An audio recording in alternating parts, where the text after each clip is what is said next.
আসসালামু আলাইকুম প্রিয় দর্শক, আমি একটু বায়োগ্যাস প্ল্যান্ট দেখাবো। এই প্ল্যান্টটা হচ্ছে ফেনী জেলা ফুলগাজী উপজেলা দক্ষিণ তারালিয়া গ্রামে। তো এই প্ল্যান্টটার কাজ প্রায় মোটামুটি শেষের দিকে।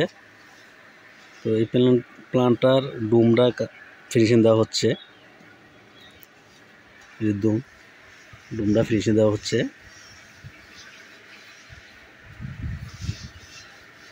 উনি হলো মাসুদ ভাই।